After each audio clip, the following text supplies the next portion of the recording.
Hi, everybody. Welcome to the NFL recap edition of ProLine. This is our first take, if you will, on what took place over the prior weekend and some thoughts moving forward.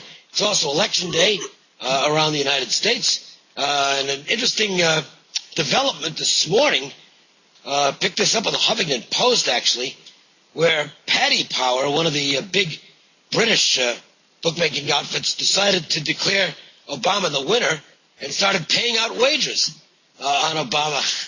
About £500,000, I believe, they paid out. So they're big on getting publicity. I think that's kind of what this is, because until the votes are cast, we don't know who wins. But some pretty big numbers, actually, on the odds to win the presidency. As we're taping this, it was about 450 on Obama, maybe 475 in some places.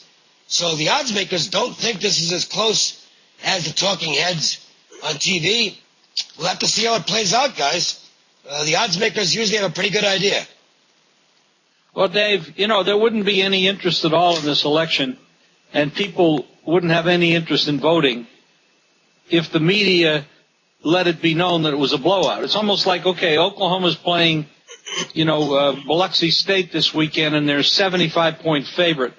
I think I want to watch that game. Well, it's the same thing with this. Obama was about 220 when I got involved in it. I saw it about 380 a couple days ago. I know it's been going up all over Europe. It's been monstrous. I think he wins in a landslide, honestly. Yeah, so do I. I think he's going to take the crossroads states, Nevada included, Ohio, Virginia. I think the popular vote is going to be extremely close. I don't think it'll be more than 2 percentage points, which indicates to me that, I'm not to get into a long political thing, but that's why the Electoral College really needs to go. It's just a bad way to elect the president. We saw it in 2000. We could conceivably see it today. It is possible that Romney could win the popular vote and not be elected president. They're not riding on horseback to Washington to cast their votes for the delegates as they were in the 1790s. It's a complete anachronism, and it's also unfair. That's my take on the Electoral College. Actually, I've had that take for my entire life. So, all right. Want to talk some football? Dave, I think we're getting to the point. I'd like to first of all start off by saying the bookmakers are at the blood bank this week. Yes, they did. This is the worst. This is the worst pro week the bookmakers have had, maybe forever. Regular season. They just got absolutely destroyed, absolutely crushed in every possible way. Yep. And I hope they all survive, because we need them to be there to do what we do. Well, you know what, though, Jim? It was horrible. They've won pretty big for 8 weeks in a row. They sure did. So I'm not shedding any tears for them. They just gave some money back. But they all went out partying and spent all that money. Oh, okay. Are we getting to the point, Jay, where the haves and the have-nots are starting to separate? I mean, in the beginning of the year, everybody feels like they have a chance. But we got some ugly football teams in this league. I mean, just downright ugly.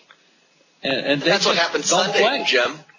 That's what happened Sunday. The public just got on and rode against the Tennessee Titans. They rode against the Jacksonville Jaguars, and you saw the rising lines come in on the Lions, especially, and the Bears, and these teams. We all know that the majority of the public does not like to bet the bad teams, and in the NFL, where momentum is not as important or seemingly in betting as the college game, NFL, proves to be more contrary. And I think at the end of the season, we'll see it again where the underdogs surprise. We've seen it in the first 8 weeks, as Dave said. Underdogs were covering at better than 61%.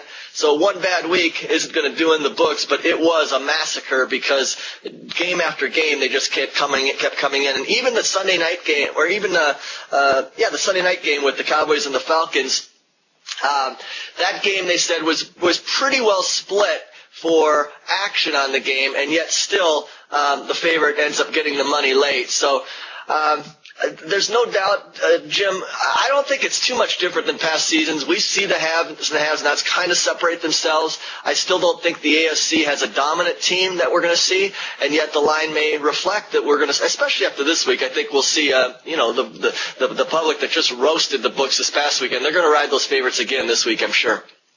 I'm sure they will.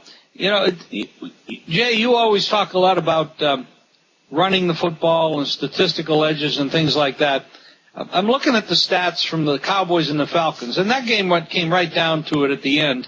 Obviously, I mean, the Falcons covered with the late field goal. But in that game, the Cowboys didn't run the ball very well at all. 65 yards. Don't they have a better running game than that? Doesn't their offensive line is there something wrong with the systems that the coaches put in place that are destroying some of these offensive game plans? Because we got into that mode that everybody's going to throw the ball down the field, wide open offenses, no huddle, et cetera, et cetera. But maybe these teams aren't capable of doing that, and they need to get back to some foundational football like, Dave, you always talked about in the past.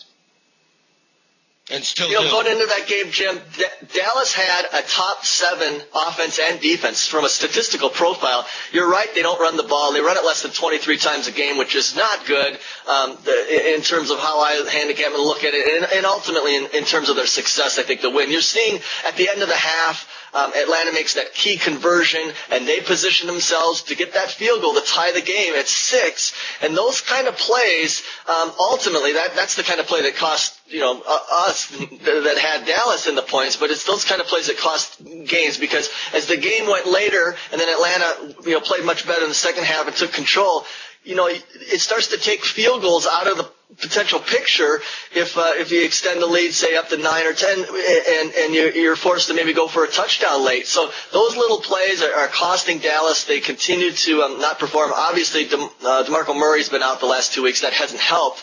But they rely a little too much, I think, on the passing game, no question. And the receivers, you saw at times, they're not in sync with Romo either. So that's another frustrating team. We saw it with Philadelphia last night, a very frustrating team to watch because their profile. Their game plan is idiotic. I know it's easy to sit and bash coaches, but in this case, it's completely deserved. Who's the best player on the Eagles' offense? It's Shady McCoy. It's without question is the best player on that offense. This is game after game after game. We've seen this all year long. And they did it again last night. They'd gotten to they'd scored after they scored and they got the ball back very quickly. Now they got a 1st and goal at whatever it was, about the 6-yard line. Give the ball to McCoy. What's the matter with you guys? Instead, they've been doing this all year. Let's drop back Vic and throw a pass. Let's drop back Vic and throw a pass. If you're not smart enough to get the ball into the hands of your best player at that point in the field, you shouldn't be coaching a football team anymore. I think Andy Reid should be gone right now. I think he's doing an awful job. Awful with the Eagles. Absolutely agree with you. He is an awful head coach at this point, putting together this team, offensive, defensive coaches. Jay, you have this stat sheet. The Eagles outstatted the Saints. They got destroyed in that football game, score-wise, but not anywhere else. How the hell do you only get 13 points when you have 450 yards? The stat profile of that game is just remarkable. But we know that stats don't always win. You got to make plays in the special teams, and I say I've seen this movie so many times with Vic down in the red zone, and I bash him a lot, and a lot of us get on him. I will say this: they basically have lost, I think, 4/5 of their offensive line. I think their tackle went out in the game last night. They're hurting along the offensive line, and Vic got sacked. He was under pressure, but. Of course he's going to be under pressure game after game because defensive coordinators know he's not beating them with the deep drop back and be able to throw the ball downfield. So they bring the pressure. But the stat profile is absolutely remarkable in that game. They rushed for 221 yards.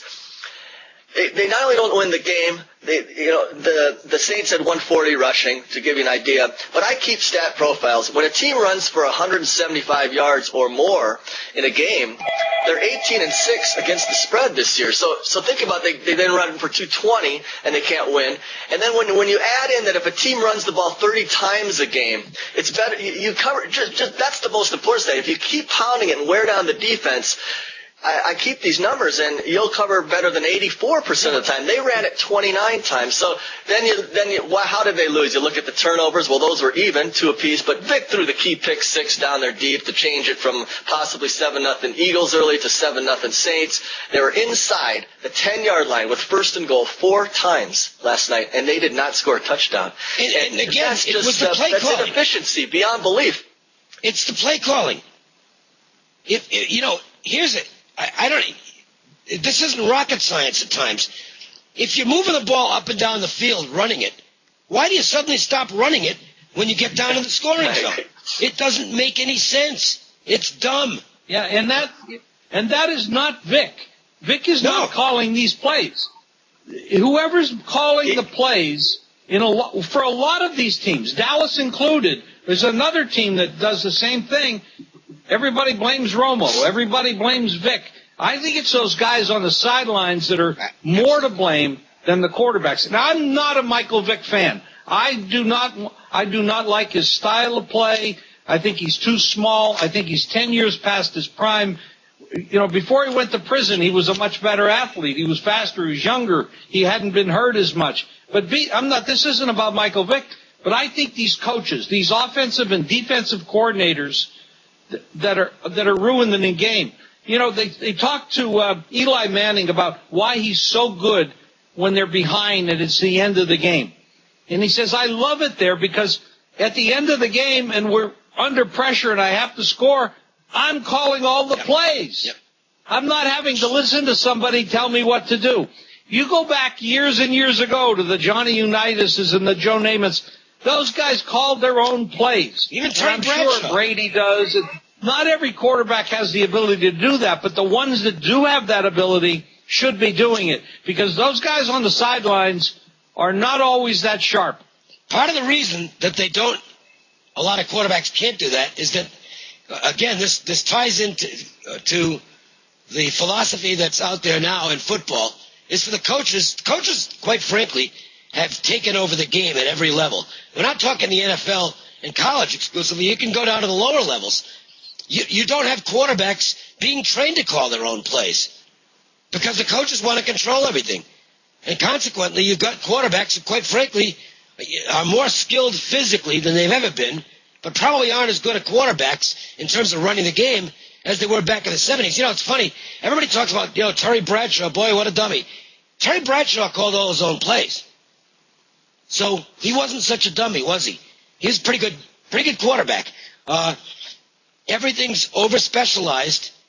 And, to me, I don't know when the coaches became the stars, but that's the way it is right now. And consequently, if you don't have a good coaching staff, you basically have no chance in sports right now. The old adage of you can't win without the players, true to a certain extent, but I can guarantee you can lose with good players when you have bad coaching. And we're seeing a lot of it in the National Football League right now. The Eagles and the Chargers, in particular, are two teams that are huge underachievers, and I think both instances, I think it's strictly in the coaching.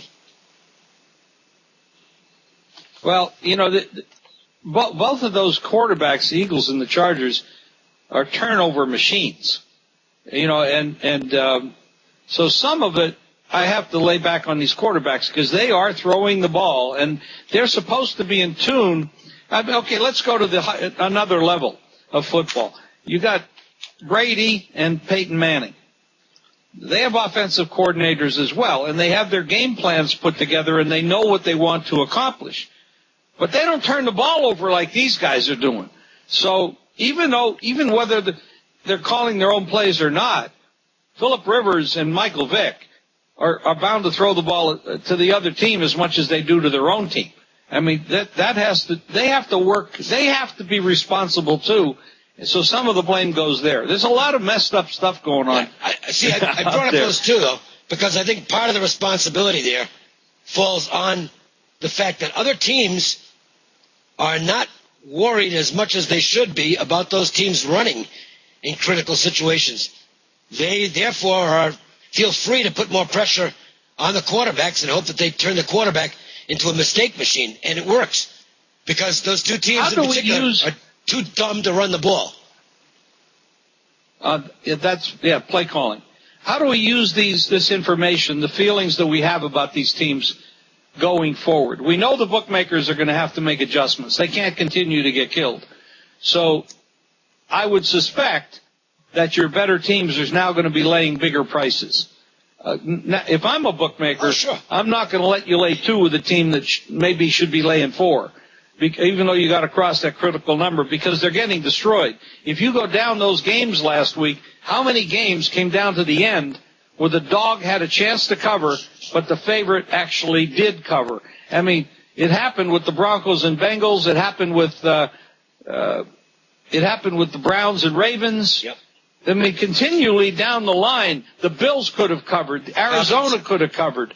You know, there were games where it didn't happen, of course, but, I mean, even the Raiders. I mean, you talk about a statistical profile, Jay. You got on your sheet here. I mean, this is amazing. The Bucks ran the ball for 278. That is unbelievable. Man, did they pick up a kid that can run the ball. Wow. And the Raiders ran the ball for 22 yards. Is that true, Jay? Is that a misprint? That's remarkable when you have that running back capable of hitting a home run. But it's partly play calling, partly personnel. The Raiders we're seeing are struggling. I wanted to comment on the line, the betting line that you stated. We're already seeing it this Thursday. The Colts are laying 3 on the road at Jacksonville. Just weeks ago, they lost at home to Jacksonville as a 3-point favorite. Now they're laying 3 on the road. So clearly the line maker knows that nobody has any interest in betting on Jacksonville. They are also, they're 0-5 at home. They haven't won at home. Dave's covered this before. We know there's 0 home field advantage. The fans, it's one of the worst supporting stadiums in the football. But now that's a pretty big adjustment to go from a 3-point home favorite and having gotten beat at home in your division to now laying 3. And of course, Colts looked pretty good last week. Luck looks tremendous, and the Jags look horrible. So that's why you see the adjustment. We as handicappers have to make the decision: is it justified? Because we see these home underdogs often, and especially the bad teams. We see them throw in some good games, and we've certainly seen teams like Pittsburgh go to Tennessee and get beat. We've seen these midweek and Thursday games surprise us. But right now, I would be in the corner that's very difficult to support the Jacksonville Jaguars right now. Well, talking about Jacksonville, Dave, I want to ask you a question about Jacksonville. Right. I know you know a lot about from the insides of some of these teams, how they operate and what they're thinking. They got a new owner down there in Jacksonville. It's pretty obvious to me that he intends to clean house at some point. And last week, when I first looked at the game last week, Detroit at Jacksonville, I was thinking, the Jags have been playing bad, but they just came off playing pretty well at Green Bay. Maybe they're going to put it together. Maurice Jones-Drew being out, of course, that does not help because he's a star. Now, then I saw them make a trade, and it just the light went on. They traded one of their wide receivers to Detroit during the week. And what did they get for it? A 2014 draft choice. So I go back, and the light went on and said, this owner said he was going to clean house. All the coaches know they're going to get fired at the end of the year. The quarterback is, they're not real happy with him. Now they're trading away their wide receiver to the opponent they're going to play this week. Have they quit on the season? Do the players look at that and say, hey, he's trading away everybody, he's firing everybody. Why give a shit? Well, the first score I saw, it was a disastrous game. And, they scored a little bit at the end to make it a little bit more respectable. But have they quit on the season, Dave? I don't know if quit's the right word, but I don't think the enthusiasm level is real high. And, let's face it, next one to go is Maurice Jones-Drew. He won't be back in Jacksonville next year. He's going to be elsewhere. Well, the good news is we factor all this information in, and, it's full time for us, and we're able to digest this stuff and come up with a good game plan to get you guys winners. We've got some great offers this weekend to tell you about. Let's wrap it up with that. I've got a pair of really big games in college football, conference games of the month, and then on Sunday, it's going to be my NFL Super Total of the year. I already won my college Super Total of the year, plus my college game of the year. The big plays have been absolutely phenomenal for me this season. Absolutely phenomenal. So the first offer is football. You're going to get all three of those games for $20. The earlier you sign up, the sooner you start winning, because I'll have a bonus TV winner that's going to be yours when you call as well. $20 for those three huge plays. 1-866-896-1629. Also, college basketball starts on Friday. All right. College hoops is back, ready to go. I have a full season offer. All my action plays for the entire season for $99. That's about 50 cents a play, basically. Really? Yeah, 50 cents a play for the entire season. $99, all my action plays in college basketball all year long. Take advantage of one or both offers, 1-866-896-1629. Fairway Jay, big Sunday. Steelers, Colts, Broncos, Bengals over. AFC Dog of the Year was the Colts. I mean, you were rolling, man. Keep it going.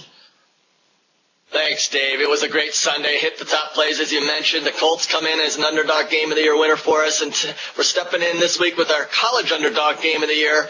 That follows up, of course, we had our college game of the year winner easy with Rice by 20. We had our college total of the year going this past weekend, USC and Oregon over the total. We know how that one finished in great scoring. And this week, we're going to play right through Monday night for $10. It'll include our college underdog game of the year, plus an NFL total of the month going on Sunday. You get on board for just the $10. Call 1-866-896-1627. Again, off a 5-2 Sunday that included our 3-0 top plays in NFL. We'll look to keep it going this week. 1-866-896-1627. Jim, I know you have always been an advocate of getting in early, because occasionally you'll find numbers that just aren't right. You got to move on them before they get right. So I know you jumped out in a couple of games this weekend. It looks like you're going to be striking hard this weekend, and with a big guarantee to boot. Absolutely, Dave. I did strike hard and strike early because I felt the line was wrong in a couple of spots, especially one. I have 5 monster plays, 3 college releases, including a conference game of the month, and 2 NFL plays on Sunday, which includes my NFL Sunday night game of the year, a play I did get down early on because the line was way off. And strike early, that's what I did. I struck hard, I should say. All 5 plays for you this week, $19. That's a great bargain. I've been red hot, and we're going to continue winning the rest of the season. And here's the guarantee. You must go 5-0 or 4-1, or the rest of November football executive service plays are free on me.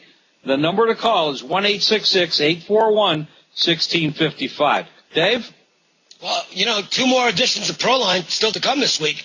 We have our college football edition, our NFL edition. We cover big games of those, too, some of the marquee matchups. Last week, you watched the college Proline. You got our opinions on Oregon, USC, as well as Alabama, LSU. So we focus on the big games. So make sure and check those Pro Lines out. They'll be available in the next couple of days here on the site. And meanwhile, for Jim and Fairway Jay, I'm Dave Cokin. Thanks a lot for watching, and enjoy all the election coverage tonight. And we'll be back with more football talk tomorrow. The good thing after today, Dave and Jay, we're going to be able to start watching college and pro basketball instead of political ads. Yay! And no more phone calls either. Jeez. See you later. Right.